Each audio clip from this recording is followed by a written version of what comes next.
دنیا میں اگر کسی قوم کو عروج و اقبال سے نوازتا ہے تو وہی اللہ اس کے اسباب و وسائل بھی پیدا کر دیتا ہے، اور پھر جب قومیں زوال پذیر ہوتی ہیں اور اپنے انحطاط اور ذلت و نکبت کو دعوت دیتی ہے اور اس کے اسباب اور وسائل اختیار کرتی ہے، تو اللہ کی مشیت سے وہ قوم بھی نہ صرف یہ کہ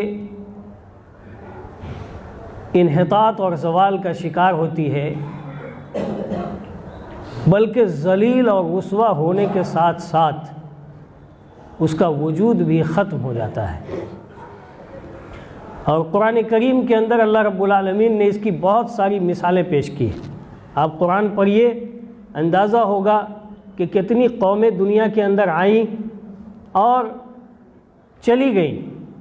بعض کو اللہ تعالیٰ نے عبرت بنا دیا، دنیا والوں کے لیے سبق بنا دیا، اور بعض کو اللہ رب العالمین نے نمونہ بنا دیا، آئیڈیل بنایا، اور یہ دونوں چیزیں ہمارے سامنے ہیں۔ اب ہمارے اختیار میں ہوتا ہے کہ ہم جس کو چاہیں اختیار کر لیں، جس کو چاہیں ہم چن لیں۔ عروج و اقبال کے اسباب و وسائل کو اختیار کر لیں تو ہم اوج کمال تک پہنچ سکتے ہیں، اور بصورت دیگر اگر زوال و انحطاط کے اسباب و وسائل پر اگر ہم چلنے لگیں تو ظاہر ہے کہ اس کا انجام ذلت و رسوائی ہے اور وجود کا اختتام ہے۔ میرے بھائیوں، محترم بزرگوں، چلتے ہیں ایک بار پھر یورپ اور اسپین کی سرزمین کی کچھ کہانیاں اور داستان آپ کے سامنے پھر رکھتے ہیں۔ 800 سال کی یہ تاریخ ایک دو خطبے کے اندر ظاہر سی بات ہے کہ سمیٹا نہیں جا سکتا ہے، لیکن کچھ چیزیں، کچھ اہم گوشوں کی طرف اشارہ کیا جا سکتا ہے، اس کو ہم اپنے سامنے رکھ سکتے ہیں، اس سے ہم سبق سیکھ سکتے ہیں، اس سے ہم عبرت پکڑ سکتے ہیں، اور اپنے احوال کی درستگی کی ہم فکر کے ساتھ ساتھ قدم بھی آگے بڑھا سکتے ہیں، اگر ہمیں اللہ تعالیٰ کی توفیق مل جائے تو۔ میرے بھائیوں، محترم بزرگوں، ایک زمانہ تھا 711 عیسوی کا اور 91 ہجری کا، جب ہم یورپ میں داخل ہوئے تھے، اسپین کی سرزمین پر ہم داخل ہوئے تھے، اور ہمارا کمانڈر تھا طارق ابن زیاد، اور اس کا کمانڈر تھا موسیٰ بن نصیر، اور ان کے کمانڈر تھے الولید ابن عبد الملک۔ یہ سب ایک دوسرے سے جڑے ہوئے تھے اور ایک دوسرے کے تابع تھے، اور ایک دوسرے کے حکم کے مطابق وہ آگے بڑھتے جا رہے تھے۔ موسیٰ بن نصیر نے طارق ابن زیاد کو تیار کر کے یورپ کی سرزمین پر اتار دیا، اور اتار ہی نہیں دیا بلکہ طارق ابن زیاد نے یورپ کی سرزمین کے اوپر جو تاریخ رقم کی، جو تاریخ لکھی، وہ آج تک نہیں مٹ سکی ہے، اور نہیں معلوم کہ وہ تاریخ کب تک نہیں مٹے گی۔ آپ جانتے ہیں کہ اسپین کا یہ پورا پہاڑی علاقہ جو سمندر اور دریاؤں سے ملا ہوا ہے، وہ جبرالٹر کے نام سے جانا جاتا ہے، جس کا عربی نام جبل طارق ہے۔ جب طارق ابن زیاد نے اس کو فتح کیا تھا تو اس فتح کو دیکھ کر کے موسیٰ بن نصیر بھی بہت حیران ہوئے تھے، اور ایک ہی سال کے بعد شمالی افریقہ سے 20,000 کی فوج لے کر کے خود چلے آئے تھے اسپین میں، اس یورپ میں، اور اس کے بعد پھر دونوں نے مل کر کے صرف 3 سال کی مدت کے اندر یہ پورا اسپین اور پرتگال کا علاقہ اور شمالی فرانس کا علاقے کو فتح کر لیا تھا۔ صرف 3 سال، صرف 3 سال کے اندر۔ اور میرے بھائیوں، یہ زرعی دور ان دونوں کمانڈر کا، طارق ابن زیاد اور موسیٰ بن نصیر کا، تقریباً 711 سے لے کر کے 755 تک کا یہ دور ان کا چلا۔ اور میں نے پہلے بھی بتایا ہے کہ اسپین کے اندر، اور نہ صرف یورپ کے اندر ہی، یورپ تو ایک صرف حصہ ہے، چونکہ ہمارے خطاب کا موضوع یورپ ہے، اس لیے ہم یورپ کی باتیں کر رہے ہیں یا اسپین کی ہم باتیں کر رہے ہیں، ورنہ یہ 500 صدی تک، یعنی 8ویں صدی سے لے کر کے 13ویں صدی تک یہ پورا کا پورا یہ ایشیا، شمال افریقہ اور یورپ، یہ پورا کا پورا علاقہ مسلمانوں کی حکمرانی کے ماتحت چل رہا تھا. اور 8ویں صدی سے لے کر کے یہ 12ویں صدی تک جو عروج کا اور اقبال کا ایسا زرعی دور تھا، مادی اعتبار سے بھی اور روحانی اعتبار سے بھی. مادی اعتبار سے ہمارا اتنا عروج تھا کہ دنیا انگشت بدندہ رہ گئی، دنیا حیران رہ گئی. پورا یورپ، پوری دنیا آنکھیں پھاڑ پھاڑ کر کے مسلمانوں کو دیکھ رہی تھی کہ اس روئے زمین پر یہ کون سی قوم آ گئی ہے جس نے اتنی قلیل مدت کے اندر اتنے عظیم کارہائے نمایاں انجام دے دیے. یہ کون سی قوم ہے؟ میرے بھائیوں، یہ کوئی انوکھی قوم نہیں تھی، یہ وہی قوم ہے جس کی ناخلف اولاد ہم لوگ ہیں. یہ وہی قوم ہے جس کے اوپر اللہ تعالیٰ نے قرآن اتارا تھا. یہ وہی قوم ہے جس کی طرف پیارے نبی محمد رسول اللہ صلی اللہ علیہ وسلم مبعوث کیے گئے تھے. آج وہی قرآن ہمارے پاس موجود ہے اور وہی نبی صلی اللہ علیہ وسلم کی تعلیمات موجود ہے، وہی دین اسلام ہمارا موجود ہے. یہ الگ سی بات ہے کہ اگرچہ ہم ظاہری طور پر غلامی میں نہیں ہیں، لیکن معنوی طور پر تو غلامانہ زندگی گزار ہی رہے. ظاہری طور پر غلام نہیں ہے، یہ بات اپنی جگہ حقیقت ہے، لیکن تم یہ بتاؤ کہ تمہاری آزادی کا کون سا پرچم ہے جو اس وقت دنیا میں لہرا رہا ہے؟ تمہارے کون سے ایسے کارنامے ہیں جو اس وقت دنیا کو کہنا چاہیے کہ تمہارا یہ کارنامہ ہے یا دنیا اس کو اس کے اعتراف کر لے؟ نہیں میرے بھائیوں، لیکن ہاں دنیا کی اور آسمان کی فلکوں نے اور آسمان کی آنکھوں نے اور اس روئے زمین کی آنکھوں نے یہ دیکھا ہے کہ مسلمان ایشیا میں، افریقہ میں اور یورپ کی سرزمین پر کتنے عظیم کارنامے انجام دیے. مادی اعتبار سے ہم یورپ کی صرف بات کر رہے ہیں، اور وہ بھی اسپین کی، اور اسپین کے ان اسٹیٹس کی، ان صوبوں کی جہاں ہماری حکومت ہوا کرتی تھی. 8ویں صدی سے لے کر کے 9ویں صدی سے لے کر کے 12ویں 13ویں صدی تک اتنا عظیم دور تھا. لندن کی مادی اعتبار سے ہماری پاس دولت کی انبار لگ چکی تھی. اور میں نے پہلے بھی بتایا تھا کہ پیارے نبی محمد رسول اللہ صلی اللہ علیہ وسلم نے عدی ابن حاتم کو یہ خطاب کر کے کہا تھا کہ عدی، تم اس لیے ایمان نہیں لا رہے ہو کہ مسلمان اس وقت غربت کی زندگی گزار رہے ہیں. تم جان لو کہ ایک وقت آئے گا جب مسلمان قیصر و کسریٰ کے خزانے کے مالک بن جائیں گے. اور نہ صرف یہ کہ قیصر و کسریٰ کے خزانے کے مالک ہم بنے، دنیا کی ساری دولت ہماری قدموں کے نیچے تھی. سارے سونے کے مالک ہم تھے، چاندیوں کے مالک تھے، جواہرات کے انوکھے چیز ہمارے پاس موجود تھے. اور اس یورپ کی سرزمین پر مادیت کا یہ عالم تھا کہ اس وقت لندن کی سڑکیں اور اس کی گلی کوچیاں مٹیوں کی تھیں، اس کے گھر جھوپڑیوں کے بنے ہوئے تھے. لیکن ہم جب اسپین میں داخل ہوئے تھے تو ہم نے اسپین کو انتہائی درجے کا، عالمی درجے کا، دنیاوی پیمانے کے اوپر سب سے خوبصورت ملک بنا دیا تھا. لندن کی سرزمین پر اس وقت کیچڑ تھا، اور زہرا کی سرزمین، مدینۃ الزہرا، یورپ کے اس شہر کی سرزمین اس وقت پختہ تھی. اندازہ لگائیے اس سے، مادیت کا یہ عالم تھا. آج بھی آپ جائیے یورپ، اور یورپ کے ان ملکوں کو دیکھیے. علامہ اقبال جا کر کے دیکھ چکے تھے اور آ کر کے ہندوستان میں رونا رو رہے تھے، اور آج بھی وہ موجود ہے. دیکھیے جا کر کے اس کے کھنڈر کو، اور دیکھیے جا کے اس کی عمارتوں کو. آج بھی اس کے نشانات آواز دے رہی ہیں، آج کی اس کی علامتیں بلا رہی ہیں. آج بھی وہ فنی تعمیرات آج بھی اس کی شہادت اور گواہی دے رہے ہیں جو کہ ہم نے قائم کیے تھے یورپ کے اندر. لیکن ایک بات یاد رکھیے، ہم بہت دولت مند تھے. اس وقت 3 ہی 4 مراکز تھے میرے بھائیوں دنیا کے اندر. یورپ کی سرزمین کے اوپر قرطبہ تھا، غرناطہ تھا، طلیطلہ تھا. آج یہ سب نام انگریزی میں کنورٹ کیے گئے ہیں، لیکن اس سے ملتا جلتا نام آج بھی موجود ہے. بغداد تھا سب سے بڑا علمی مرکز، دمشق تھا، قاہرہ تھا جو کہ آج بھی مصر موجود ہے، اور ایک تیسرا مرکز ہمارا یہی یورپ کا ملک تھا۔ مادی اعتبار سے میں آپ کو کیا بتاؤں، آپ تاریخ پڑھیے نیٹ کے اوپر گوگل میں جا کر کے یورپ کی پرانی تاریخ، اسپین، اندلس، آپ یہ کیجئے گا، لکھیے گا تو اس کی کچھ تاریخیں آپ کو ملیں گی، آپ پڑھیے اور ضرور پڑھیے۔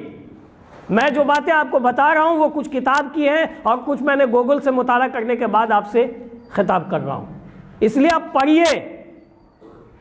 آج ہم نہیں پڑھتے ہیں اسی لیے تو یہ ہمارا حال ہو گیا ہے، اس لیے پڑھیے اور ان کو دیکھیے۔ مادی طاقتیں وقتی ہوتی ہیں، یہ اصل سمجھیے۔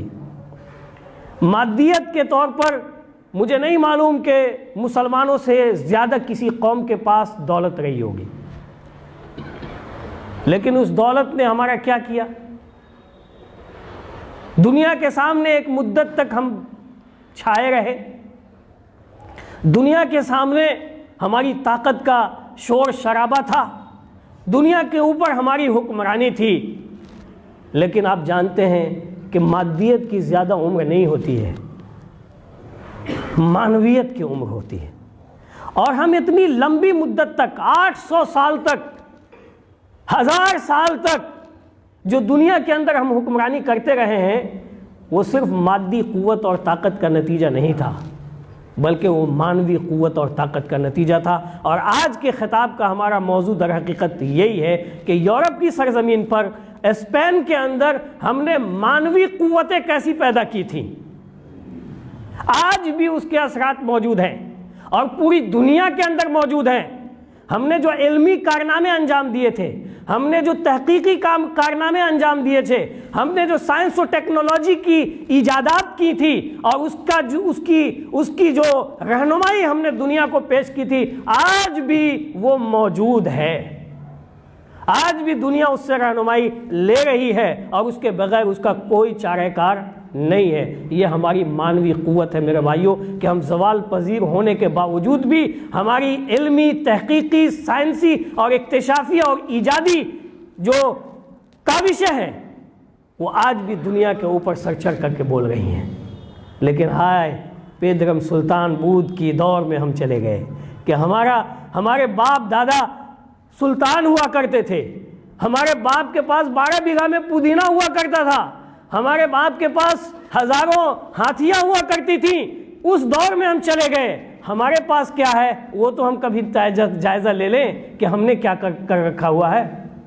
میرے بھائیوں، ہم نے علمی کارنامے ایسے انجام دیے اور وہ بھی یورپ کی سرزمین میں جا کر کے کہ آپ حیران رہیں گے۔ سنیے، علمی اعتبار سے یہ دو ہے، ایک تو اس زمانے میں اس کی تفریق نہیں تھی، بعد کے دور میں اس کی تفریق ہو گئی، دینی علوم اور پھر عصری علوم۔ ان دونوں میں اس لیے کہ اس زمانے میں جو لوگ دینی علوم حاصل کرتے تھے وہ عصری علوم کے بھی اتنی ہی زیادہ ماہر ہوا کرتے تھے، اور بعض لوگ کی دلچسپی اللہ نے طبیعتیں مختلف بنائی ہیں، طبع انسان کی مختلف ہوتی ہیں، کسی کو ڈاکٹر بننے کی خواہش ہوتی ہے، اس کی طبع اسی کے مناسبت سے ہوتی ہے، کوئی انجینئر بنتا ہے، کوئی عالم بنتا ہے، کوئی فقیہ بنتا ہے، کوئی محدث بنتا ہے، کوئی کچھ اور بنتا ہے، کوئی کچھ اور بنتا ہے، کوئی اسپورٹس مین بن جاتا ہے، کوئی کچھ اور بن جاتا ہے۔ یہ طبیعتیں مختلف ہوتی ہیں، لیکن اس زمانے میں جو تعلیم کا جو سسٹم تھا وہ یکساں تھا، یعنی دینی علوم تو اتنا جاننا کہ جس سے وہ اپنے رب کی معرفت حاصل کر سکے وہ تو لازمی ہی تھا، لازمی ہی تھا۔ اب سوچئے، مادی اعتبار سے مساجد صرف قرطبہ کے اندر اس وقت 3000 تھیں، اور 10 لاکھ کی آبادی کا یہ شہر تھا یہ قرطبہ، آج بھی گوروڈونا بول کر کے اس کا نام ہے ایسی کچھ۔ اس کے اندر 3000 ہماری مساجد تھیں، اور مسجد قرطبہ، جامع قرطبہ آج بھی موجود ہے، جو گرجا میں تبدیل کر دیا گیا ہے۔ وہ قرطبہ وہ جامع مسجد جس کے 1400 ستون کے اوپر وہ عظیم الشان مسجد ہم نے کھڑی کی تھی، اور وہ مساجد ایسی تھی کہ ہر مساجد کے اندر درسیات تھے، یعنی اسکول تھا ہر مسجد کے اندر، اور جو ایک الگ مسجد سے الگ ہٹ کر کے جو اسکول اور کالجز اور یونیورسٹی تھی، اس وقت قرطبہ میں ہماری جو یونیورسٹی تھی پورا یورپ اس کی طرف آیا ہوا تھا پڑھنے کے لیے، میں نے آپ کو پہلے بھی بتایا ہے پہلے خطبے کے اندر کہ قرطبہ میں جو ہم نے یونیورسٹی قائم کی تھی وہ یونیورسٹی صرف مسلمانوں ہی کے لیے نہیں تھی، بلکہ یورپ نے تو اپنے پادریوں سے جا کے اس کی اجازت لی تھی کہ ہمیں علم حاصل کرنے کی اجازت دی جائے۔ دیکھیے یہ قوم ہمارے درمیان آئی ہے، اس قوم کی ترقی کا یہی راز ہے، جہاں ایک ٹیم بن کر کے اجازت لے کر کے آئی تھی، اور پھر پادریوں نے، اٹلی نے، روم نے اسے اجازت دی، اور پھر اس کے بعد 300 سال تک یہ یورپی قوم تو پڑھنے میں لگ گئی ہمارے ساتھ۔ اور میں نے یہ بھی آپ کو بتایا تھا کہ اس وقت عربی زبان کی حکمرانی تھی، ابھی بھی دوسری تیسری زبان ہے یہ، لیکن اس وقت پوری دنیا کے جو علوم تھے وہ عربی زبان کے اندر تھے۔ یونانی فلسفہ جو ہوتا آ رہا تھا، ہندوستان کا جو فلسفہ تھا، ہندوستانی فلسفہ سنسکرت کی شکل کے اندر، یہ ہم نے اسی زمانے کے اندر پورا ٹرانسلیٹ کر دیا تھا۔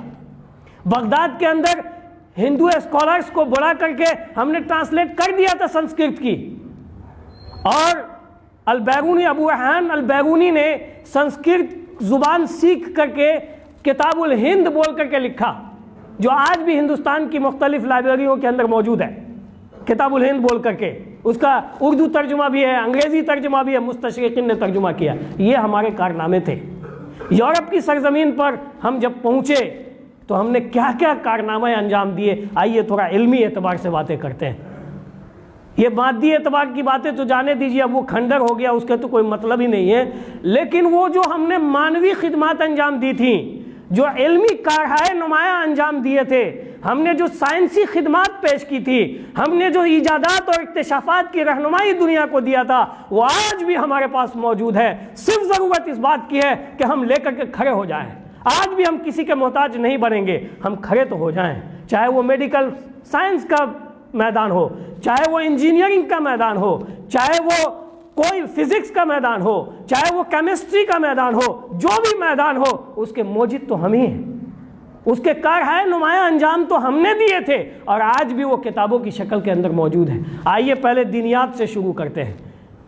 اندلس کی سرزمین کی بات کر رہا ہوں، دوسری نہیں، ابھی بغداد، مشق اور دمشق اور قاہرہ کی باتیں نہیں کر رہا ہوں، اندلس کی بات کر رہا ہوں، اسپین کی بات کر رہا ہوں، جہاں ہم نے یہ کارہائے نمایاں انجام دیے تھے۔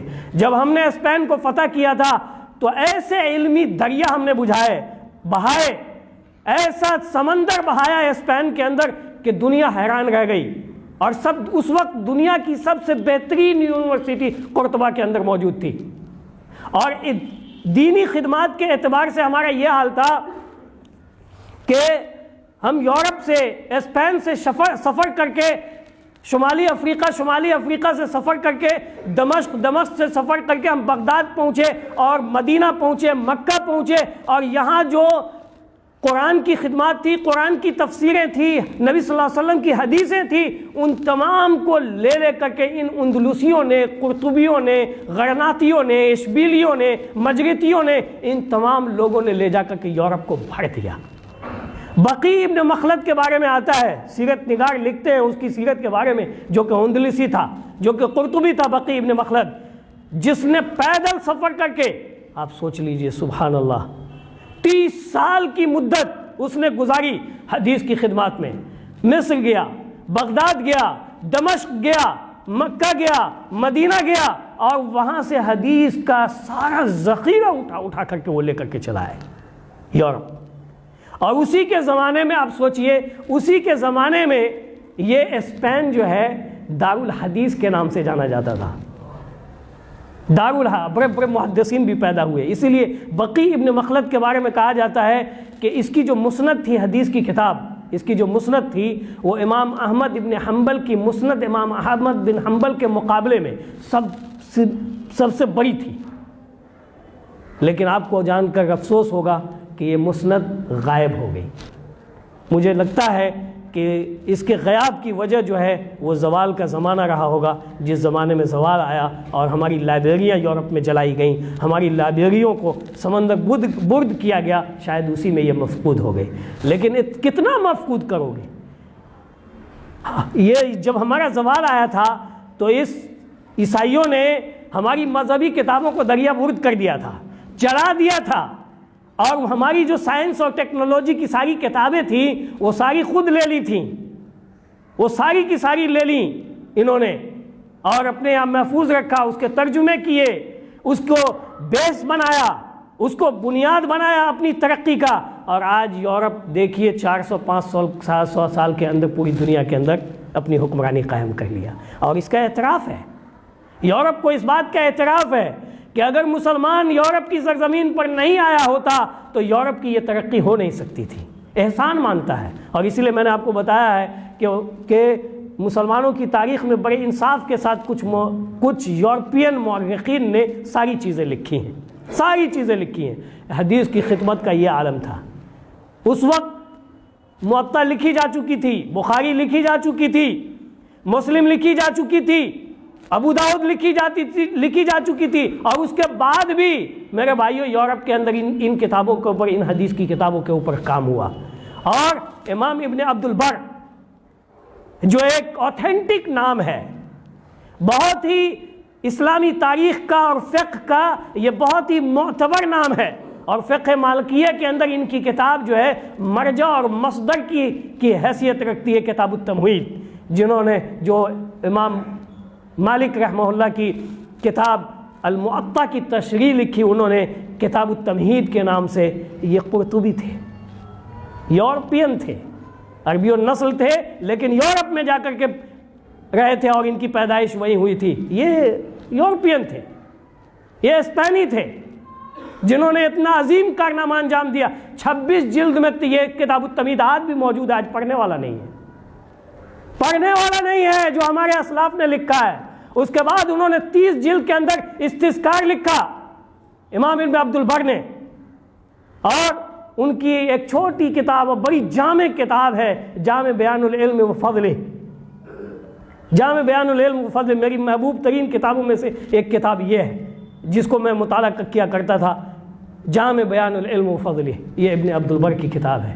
ابن عبد البر کی بہت ساری کتابیں موجود ہیں، ابھی موجود ہے، یہ کھنڈر نہیں ہوا، یہ ابھی موجود ہے الحمدللہ۔ اور آئیے، یہ حدیث کی کچھ کی باتیں ہو گئی، ورنہ بڑی تفصیل ہے، میں کیا آپ کو بتاؤں، تاریخیں لکھی ہوئی ہیں اس پر۔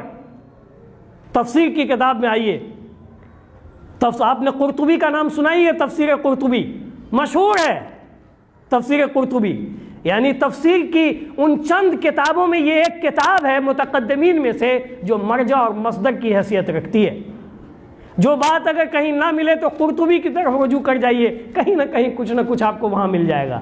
یہ وہی قرطبی ہے جو گوروناڈا کا اس وقت وہ نام جانا جاتا ہے، وہی قرطبی ہے جس نے لکھا تھا الجامع لاحکام القرآن، قرآن الکریم۔ موجود ہے ہماری لائبریریوں کے اندر موجود ہے یہ کتاب۔ ایسے عظیم کارنامے ہم نے، اور کئی ایک لوگوں نے، میں ایک دو نام بتا رہا ہوں، کئی ایک لوگوں نے اس فن کے اوپر کتابیں لکھی ہیں، کئی ایک لوگوں نے اس فن پہ کتاب لکھی۔ اور اسی طرح سے تاریخ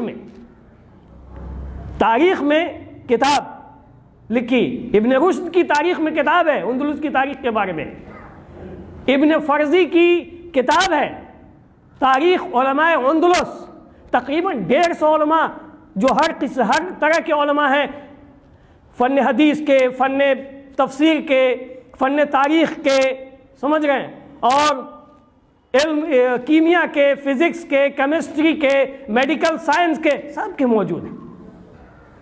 ابن رشد کا نام آپ نے سنا ہوگا علماء کرام کے ناموں سے۔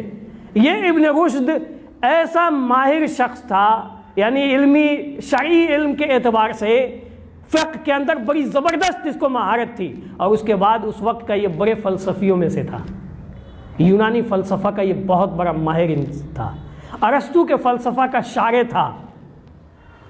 ہم نے دوسروں سے سیکھا اور دوسروں کو رہنمائی دی، لیکن اس کی وہ چیزیں نہیں تھی جو ہمارے پاس ہیں اور جو ہم نے دیا دنیا کو، اس لیے کہ ہماری جو بنیاد تھی وہ آسمان کی بنیاد تھی، وہی تھی۔ یہ ابن رشد وہ شخص ہے جو فلسفے میں اور میڈیکل سائنس میں جو اس کی خدمات ہیں وہ اپنی جگہ ہیں، لیکن فقہ کے باب میں ایک ایسی کتاب اس نے لکھی کہ بدایۃ المجتہد، یہ بھی قرطبی ہے، بدایۃ المجتہد کے نام سے یہ کتاب جانی جاتی ہے، مدینہ یونیورسٹی کے اندر یہ داخل نصاب ہے۔ اور میں آپ کو بتا دوں جامعہ الہدیٰ الاسلامیہ کے اندر بھی یہ کتاب داخل نصاب ہے، کلکتہ شہر میں، یہ واحد ادارہ ہوگا میرے خیال سے۔ اور دنیا کی بڑی بڑی یونیورسٹیوں کے اندر یہ کتاب قرطبی کی، ابن رشد القرطبی کی یہ کتاب داخل نصاب ہے. ہم نے یورپ میں رہ کر کے یہ کام انجام دیے ہیں، اور اتنی بہترین یہ کتاب ہے جو فقہ مقارن کے نام سے فقہ مقارن کے جانب سے یہ جانی جاتی ہے یہ کتاب، اور اسی لیے اس کو داخل نصاب کیا گیا اس کو. سبحان اللہ. یہ کتاب یہ ہماری تاریخ رہی ہے. تاریخ کے باب میں ابن خلدون اگرچہ وہ شمالی افریقہ موروکو کا پیدائشی ہے، لیکن اس کی ساری خدمات، ساری علمی استفادے اور افادے اسپین میں رہ کر کے، قرطبہ اور غرناطہ میں رہ کر کے ابن خلدون نے پورا کام انجام دیا ہے. تاریخ کی سب بہترین کتابوں میں سے کتاب ابن خلدون کی کتاب العبر ہے. تین لائن میں تو صرف اس کتاب کا نام ہی ہے. کتاب العبر فی ایام العرب والعجم والبربر ومن آثرہم من اہل الامصار کر کے 3 لائن میں تو اس کا نام ہی ہے. اور اس تاریخ کا مقدمہ لکھا انہوں نے، مقدمہ ابن خلدون کے نام سے. آج بھی یہ اویلیبل ہے، حتیٰ کہ اردو زبان کے اندر یہ اویلیبل ہے. پڑھنے والا نہیں ہے، پڑھنے والا نہیں ہے اس کو. دوسروں کو تو جانے دیجئے، ہم کتنے لوگ ہیں جو جانتے ہیں ان چیزوں کو. تاریخ. آئیے اب آتے ہیں اس میں سائنسی علوم کے اندر. جو علم آپ اس وقت نام لے سکتے ہیں، اس کا ایک نہ ایک معلم آپ کو اندلس کا مل جائے گا، چاہے وہ غرناطی ہو یا مجریتی ہو. میڈریڈ جو اس وقت اسپین کی راجدھانی ہے، اس وقت مجریتی کے نام سے، اسی کو چینج کر کے میڈریڈ کے نام دیا گیا ہے. اب اگر یہ پروننسیشن صحیح ہو تو. جو اس وقت اسپین کی راجدھانی ہے، مجریتی کہیں بھی آئے گا لکھا ہوا، آپ یہ سمجھ لیجئے گا کہ اسی اسپین کا عالم ہے. اشبیلی کہیں بھی نام آپ دیکھیں گے، آپ سمجھ جائیے گا کہ اسی اسپین کا عالم ہے. سمجھ گئے؟ غرناطی اگر کہیں آئے تو سمجھ جائیے وہیں کا ہے. قرطبی ہے، سمجھ جائیے وہیں کا ہے. میڈیکل سائنس کے اندر ہم نے جو خدمات انجام دی ہیں وہ کسی نے خدمات انجام نہیں دی ہے. ہمارے بعد آج بھی مرجع کی حیثیت ہے.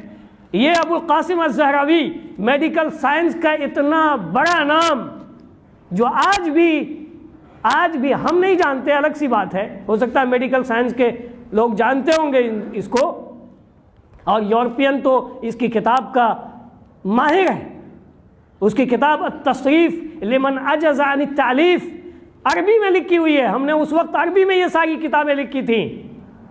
اس وقت پوری دنیا کے اندر عربی کا چرچا تھا، عربی کا بول بالا تھا، اس لیے ہماری یہ ساری کتابیں عربی کے اندر ہیں. اور اس کے اندر ابو القاسم الزہراوی میڈیکل سائنس کا اتنا بڑا نام ہے کہ آپ تصور نہیں کر سکتے اس کے بارے میں. اور یہ وہ مدینۃ الزہرا کا رہنے والا تھا، اسی اندلس کا ایک شہر، جو اس وقت کے سب سے بہترین اور خوبصورت ترین شہر میں یہ مدینۃ الزہرا تھا.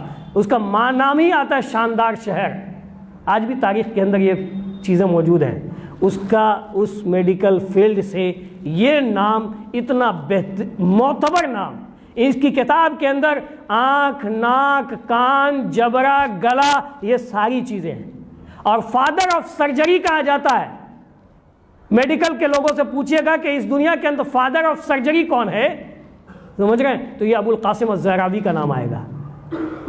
ڈاکٹر تو آج بھی ہمارے پاس ہیں، لیکن وہ ڈاکٹر کہاں چلے گئے جنہوں نے علم و تحقیق کے دریا بہا دیے تھے؟ اسی اندلس کے زمانے میں ایک ڈاکٹر تھا، گینک کا، علم جنین کا ماہر تھا، جس کا نام ابھی میرے ذہن سے نکل گیا. بڑا ماہر تھا. اور یہ علم جراحت میں، یعنی سرجری، میڈیکل سرجری کے فیلڈ کے اندر یہ ابو القاسم الزہراوی آلات تک انہوں نے خود سے ایجاد کیے تھے اور اپنے سامنے بنوائے تھے. آج بھی میڈیکل کی دنیا کے اندر اسی کے آلات چل رہے ہیں، اسی کے آلات چل رہے ہیں میرے بھائیوں. افسوس، میں آپ کو کن باتوں کی طرف اشارہ کروں اور کیا کہوں. ہمارے پاس کتابیں اس وقت، ہمیں علم کے اتنے محب تھے، اتنی محبتیں تھیں ہمارے، کہ جیسے ابھی ہوتا ہے نا لوگوں کے اندر برانڈڈ چیزیں خریدنے کی، کہاں چلو وہاں خریدنے، یہ برانڈ وہ برانڈ. ہائے، یہ برانڈ نے تو ان کے دماغی کا برانڈ کر دیا، پورا دماغی کو براسٹ کر دیا ہے مسلمانوں کے. ہمارا برانڈ علم تھا، ہماری کتابیں ہمارا برانڈ ہوا کرتی تھیں. 80 سے زائد لائبریریاں قرطبہ کے اندر تھیں. آپ کو بتایا تھا کہ جب ہم یورپ میں گئے تھے تو صرف 700 کتابیں تھی ڈائریکٹ کے پاس، اور ہم نے اس 500 سال کے اندر عبد الرحمن سوئم کے زمانے کے اندر 4 لاکھ کتابیں ہم نے لائبریری میں جمع کر دی، اور اس لائبریری کے علاوہ 80 لائبریریاں موجود تھی، قرطبہ کے اندر موجود تھی۔ 20,000 کتب فروشوں کی دکانیں تھیں۔ اس وقت کی سب سے بڑی انڈسٹریز کاغذ کی انڈسٹریز تھی جو ہم نے ایجاد کی تھی، اور یورپ نے ہم سے سیکھا تھا۔ آج بھی ان کے مورخین نے لکھا ہے کہ یورپ میں کاغذی صنعت جو ہے وہ قائم ہوئی، مسلمانوں کی بدولت قائم ہوئی، اور انہوں نے سکھا دیا تھا یورپ کو۔ آج بہترین پیپر آتا ہے یورپ سے بن کر کے۔ ہم تھے، ہماری عورتیں اس وقت اتنی پڑھی لکھی ہوتی تھی کہ مردوں سے کسی بھی اعتبار سے کم نہیں ہوتی تھی۔ قرآن کی خطاطی میں، یعنی وہ زمانہ پریس کا تو تھا نہیں، خطاطی کا تھا، ہماری 200 سے زائد قرطبی عورتیں قرآن لکھنے میں اتنی مہارت رکھتی تھی کہ دنیا آشش کرتی تھی، اتنی آشش کرتی تھی۔ یعنی ہم اس وقت علم میں غرق تھے، ڈوبے ہوئے تھے اس وقت ہم علم میں، اور علم کا دریا بہا رہے تھے۔ اور حکم ثانی نے کہا تھا کہ وہ خود علم دوست آدمی تھا، فرما روا تھا حکم ثانی کا، یہ بنی امیہ کا۔ اس نے یہ کہا تھا کہ جو مجھ سے ملنا چاہتا ہے وہ کوئی انوکھی کتاب لکھ کر کے لے کے آئے، فری میں مجھ سے ملاقات ہو سکتی ہے۔ یعنی ایک بادشاہ سے ملاقات کا انعام اس وقت یہ تھا کہ کتاب لکھی جائے۔ کتابیں، لائبریری، یہ تو عام لائبریریوں کی باتیں میں نے آپ کو بتائیں۔ ہر شخص کے پاس اپنی لائبریری ہوا کرتی تھی، ہر شخص کے پاس اپنی لائبریری ہوتی تھی، ذاتی لائبریری۔ اب بتاؤ آپ کے گھر میں کتنی کتابیں ہیں؟ یہ پڑھنے والے لوگ تھے، ہم پڑھنے والے لوگ تھے جنہوں نے دنیا کو پڑھایا۔ آج ہمارے گھروں میں کیا ہے؟ ڈیکوریٹ کا سامان۔ جا کے دیکھیے نا، جس کے پاس پیسہ ہوگا، خوبصورت، کتنے خوبصورت ڈیکوریٹنگ کی ہوئی ہوگی، کتابیں ان کے گھروں میں نہیں ہیں۔ یہ زوال نہیں آئے گا تو کیا آئے گا اس قوم کے اوپر؟ جس نے دنیا کو یہ سب کچھ دیا، آج دنیا کے آگے دیکھ رہا ہے، دنیا کو دیکھ رہا ہے کہ ہاں، اور حیران بنا ہوا ہے۔ اس کے وجود کے اوپر اتنے بڑے خطرات منڈلا رہے ہیں، اور پھر بھی سنبھلنے اور سنورنے کی کوئی فکر نہیں ہے۔ اور 2 طبقہ یاد رکھے، یہ 2 طبقہ جو ہے ہماری قوم کا مجرم ہے۔ ایک اعلیٰ طبقہ، یہ اثریا کا، مالداروں کا، تاجروں کا یہ طبقہ، اور دوسرا طبقہ یہ متوسط طبقہ۔ یہ دونوں طبقہ جو ہے پڑھائی سے کنارہ کشی اختیار کر لیا ہے۔ یہ تاجروں کا طبقے کا یہ عالم ہے اس وقت کہ وہ 12 پڑھا کر کے اپنے بچوں کو اپنی کرسی پر لا کے بیٹھا دیتا ہے۔ جس کو چاہیے تھا کہ وہ علم خریدتا، آج کے اس زمانے میں پیسے سے علم خریدے جاتے ہیں، وہ 12 پڑھا کر کے دکان میں لا کر کے اپنے بچے کو بیٹھاتے ہیں۔ علم وہ دولت ہے جو آپ کی موجودہ دولت کے مقابلے میں 1000 گنا دولت لا سکتی ہے۔ آپ کیا سمجھتے ہیں اس زمانے کو؟ یہ زمانہ، اس نبوت کے بعد کا یہ زمانہ علمی انقلاب کا یہ زمانہ ہے، اور ان لوگوں یہ ہوا متوسط طبقہ کا یہ حال ہے کہ اس کو تھوڑا پیسہ ہوتا ہے، بس ختم کہانی اس کی۔ وہ پڑھائی کے اوپر اس کے بچہ، آپ دیکھ لیجئے تجربہ کر کے، دیکھ لیجئے تجزیہ کر کے متوسط طبقے کے پڑھائی کا کیا حال ہے۔ 10th پڑھا، 12 پڑھا، 11th پڑھا، ختم کہانی۔ پڑھتا ہے نہیں پڑھتا ہے، دکان کھولے گا، گھر میں آنے کے بعد بچہ کیا کرتا ہے اس سے کوئی مطلب نہیں ہے۔ اور میں نے ایک بات یہ کہا تھا، پہلے بھی کہا تھا، کہ ہر آدمی اس وقت کھڑے ہونے کی ضرورت ہے، ہر شخص کو کھڑے ہونے کی۔ اور دوسرے کے لیے مت کھڑے ہو، کوئی ضرورت نہیں آپ کو دوسرے کے کرنے کے لیے، اپنا لیے کرو، اپنے بچے کو تیار کرو۔ 20 سے 25 سال، میں تیسری بار چوتھی بار خطبے سے بول رہا ہوں، 25 سال لگیں گے صرف انشاءاللہ تعالی، صرف 25 سال لگیں گے۔ اپنے بچے کو اعلیٰ سے اعلیٰ تعلیم دو، جس طبیعت اور جس نوعیت کی طرف اس کا رجحان ہو، وہ پوری دولت خرچ کر دو۔ مجھے افسوس ہوتا ہے میرے بھائیوں، جب میں کسی کی دعوت میں جاتا ہوں اور بہتے ہوئے یہ روپیے دیکھتا ہوں، کس بنیاد پر؟ اعلیٰ قسم کی ڈشیں۔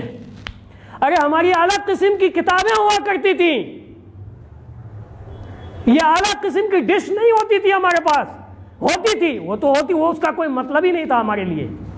وہ سب چیزیں تو ہمارے لیے قدموں کی نیچے والی چیزیں تھیں۔ آج ہم اپنے بچوں کی شادی کے اوپر اتنے پیسے، قسم اللہ کی کھا کے کہہ رہا ہوں، اتنے پیسے ہم اپنے بچوں کی شادیوں کے اوپر خرچ کر دیتے ہیں جتنے پیسے ہم نے اس کی تعلیم کے لیے بھی خرچ نہیں کی۔ کاش یہ سارے پیسے اس کی تعلیم، بچوں کی تعلیم کے اوپر صرف کیے گئے ہوتے، تو آج یہ دن ہمیں دیکھنا نہیں ہوتا۔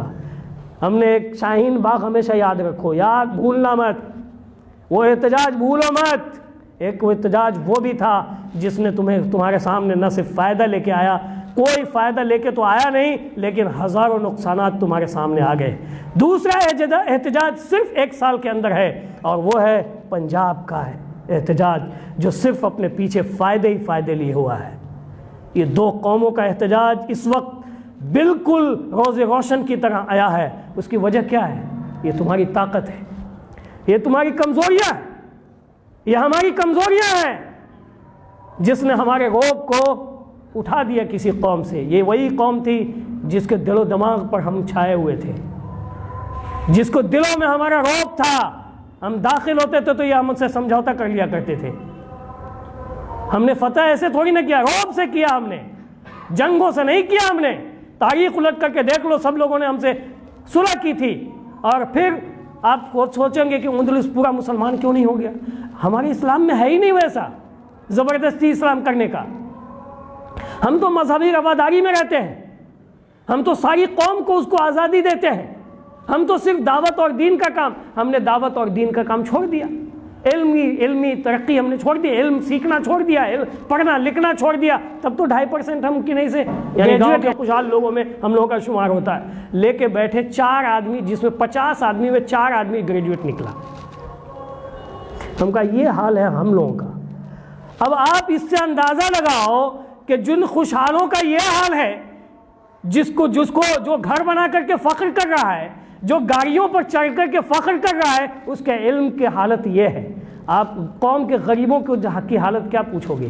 وہ تو مسکین ہے بیچارہ، اس کے تو کوئی ارے اگر ہم لوگ ٹھیک ہو جائے نا تو ان غریبوں کو ہم اپنے کندھوں پہ اٹھا کے لے کے چلے جائیں گے، ان کو اپنی گودوں میں اٹھائیں گے اور لے کے چلے جائیں گے۔ وہ دن نہیں آئے گا جب برما سے روہنگیا کو اس طرح سے نکال دیا گیا اور ہم دیکھتے رہ گئے۔ وہ دن بھی کوئی ٹھکانہ نہیں ہے کہ ہمارے اوپر آ جائے گا، یاد رکھیے۔ اس لیے قبل اس کے کہ وہ دن آئے، ہماری تاریخ بڑی روشن ہے، ہمیں اس وقت کھڑے ہونے کی ضرورت ہے، ہمیں اس وقت احساس پیدا کر لینے کی ضرورت ہے۔ آج ہم اگر احساس کر لے گئے، دوسری نسل آئے گی، دیکھیے گا کہ اس کا کیا ہوگا۔ ہم لوگ نہیں ہوں گے، لیکن ہمارے بچوں کے جو بچے آئیں گے، وہ ان کی دنیا ایک الگ ہوگی۔ یا تو وہ تباہ ہوں گے، یا تو انقلاب بن کر کے عروج و اقبال کے اوج کمال پر سورج اور چاند بن کر کے چمکیں گے۔ اب یہ ہمارے ہاتھ میں ہے کہ یا تو ہم اس کو آنے والی نسل کو تباہ کر جائیں، یا پھر آنے والی نسل کو ہم اوج کمال کی چوٹیوں پر چاند اور سورج بنا کر کے طلوع کر دیں۔ یہ اب ہمارے ہاتھ میں فیصلہ ہمیں لینا ہے۔ اللہ تعالی ہمیں اس کی توفیق سے نوازے، آمین۔ اقول